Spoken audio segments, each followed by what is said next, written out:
বন্ধুরা, অনুরাগের ছোঁয়ার আজকের পর্বে দেখা যাবে সূর্যর জন্মদিনে যখন সবাই সূর্যকে বলে কেক কাটতে, তখন সূর্য কেক কাটতে চায় না দীপাকে ছাড়া। সূর্য ভাবে তখনও যে দীপা আসবে, দীপাকে ছাড়া কেক কাটবো। এরপরে দেখা যায় কেক কাটতে গিয়ে সূর্যর হাত থেকে ছুরিটা পড়ে যায়। তখন দীপালি সেজে থাকা দীপা দৌড়ে যায় আর ছুরিটা তুলে ধরে আর বলে, এনে বাবু কাট। তখন কারোর কথায় না কাটলেও তখন দীপার হাত ধরে সূর্য দুজনে মিলে কেকটা কাটে। এরপরে যেটা দেখে সোনা রূপা সবাই, বাড়ির সবাই। তখন সোনা বলে, এবার তুমি কি করছো? তুমি আমার বাবাকে ছুঁয়ে রেখেছো কেন? আমরা তো আছি। তখন অলরেডি কেক কাটা হয়ে যায়।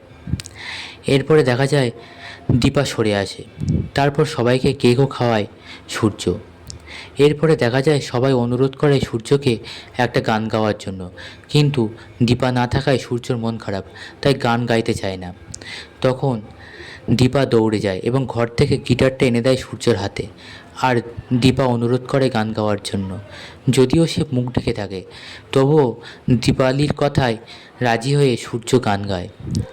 সেই অনুরাগের ছোঁয়া গানটি গাইতে থাকে, যেটা শুনে সবার মন ভরে যায়।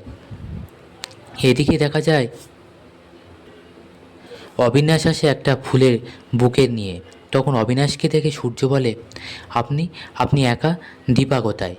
তখন অবিনাশ বলে, দীপাই তো পাঠিয়েছে ফুলের বুকেটা, দীপা একটু কাজে আটকে গিয়েছে।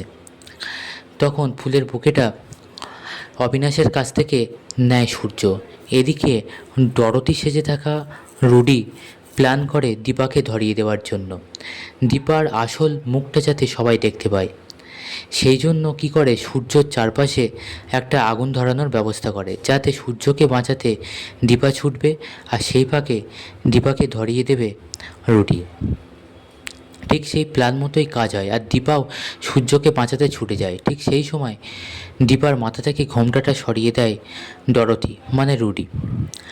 তখন দীপার আসল রূপ সবার সামনে চলে আসে আর দীপার মুখে থাকা মেকআপটাও হালকা উঠে আসে। তখন সূর্য হাত দিতেই সেটা উঠে যায়। তখন সবার কাছে সবটা পরিষ্কার হয়ে যায়। উর্মি সোনা এসে বলে, উর্মি বলে, দিদি তুই তুই এতদিন এখানে ছদ্মবেশে ছিলি? তাহলে তো কুন্তলা ঠিকই বলছিল। আর সোনাও তো উল্টোপাল্টা বলতে থাকে। তখন সূর্য বুঝতে পারে না যে কী হচ্ছে। সূর্য বলে, আমি কিছুই বুঝতে পারছি না, তোমরা কি বলছো? তখন অবিনাশ বলে, সূর্য সূর্য ওই তোমার দীপা তোমার সামনে দাঁড়িয়ে আছে, যাকে তুমি সবসময় কাছে চেয়েছো, সেই তোমার দীপা। তখন সূর্য বলে, ও তুমিই তাহলে আমার দীপা? এতদিন তাহলে চুপ ছিলে কেন? কোথায় ছিলে?